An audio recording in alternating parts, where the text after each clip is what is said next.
Informative Odisha YouTube channel को स्वागत। समस्त ग्राम पंचायत रे आसीची नियुक्ति ग्राम पंचायत पई आसीची बड़ वैकेंसी ओडिशा गवर्नमेंट जॉब होची। गवर्नमेंट जॉब ग्राम पंचायत पई आपण जदि 10म +2 किंबा ग्रेजुएट करिसंती ताले एठारे चाकरी करि परिबे। आपण मानकर दरमा रहइबो पर मंथ 25,000 टंका। फ्री अप्लाई और सीधा भर्ती करा जिवो।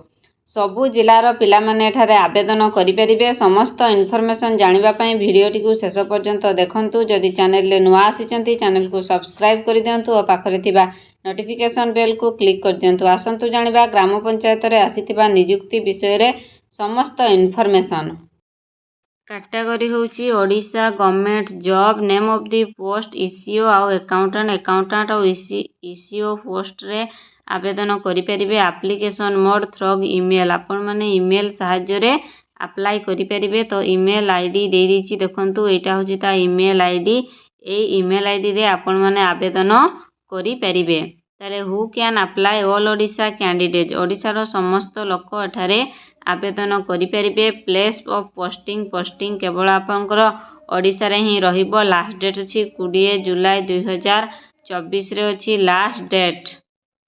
Gender both male and female उभय महिला और पुरुष एठारे आवेदन करि परिबे। ताले ओडिशा ग्राम पंचायत ऑफिस रिक्रुटमेंट 2024 पई एलिजिबिलिटी क्राइटेरिया कोन। जदि आपण चीफ एग्जीक्यूटिव ऑफिसर रे आवेदन करिबा पई चाहुचंती बा चीफ एग्जीक्यूटिव रे आवेदन करिवे ताले ग्रेजुएट इन एग्रीकल्चर रे आपण माने ग्रेजुएट करिथिबा दरकार। मार्केटिंग एग्री बिजनेस मैनेजमेंट बा बीबीए पोस्ट ग्रेजुएट इक्विवेलेंट। ताहले जदि आपण चीफ एग्जीक्यूटिव रे आवेदन करिबा पई चाहुचंती ताले आपनकर ग्रेजुएट बा +3 कंप्लीट हेइथिबा दरकार। फॉर अकाउंटेंट जदि आपण अकाउंटेंट रे आवेदन करिबा पई चाहुचंती ताले 10th +2 with mathematics as a compulsory subject और अल्टरनेटिव विथ कॉमर्स ला।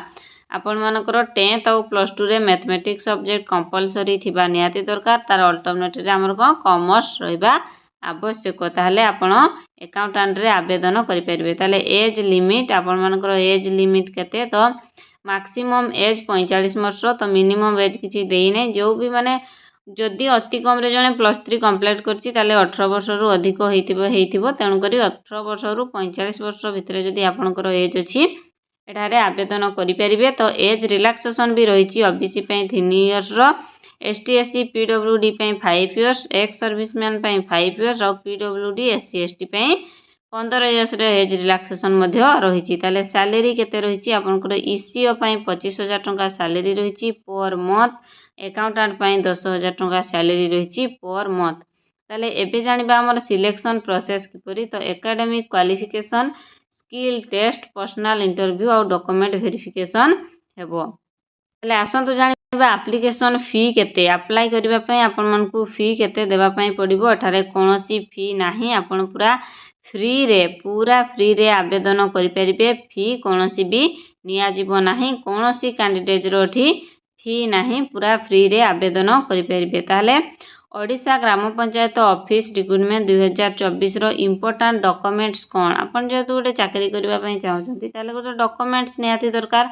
तेणु करी तार इंपोर्टेंट डॉक्यूमेंट्स कोन। इंपोर्टेंट डॉक्यूमेंट्स होची क्वालिफिकेशन सर्टिफिकेट एवं मेंशन सर्टिफिकेट। माने जो भी सर्टिफिकेट कहिची माने ईसीओ और अकाउंटेंट पई तारो क्वालिफिकेशन सर्टिफिकेट देबे।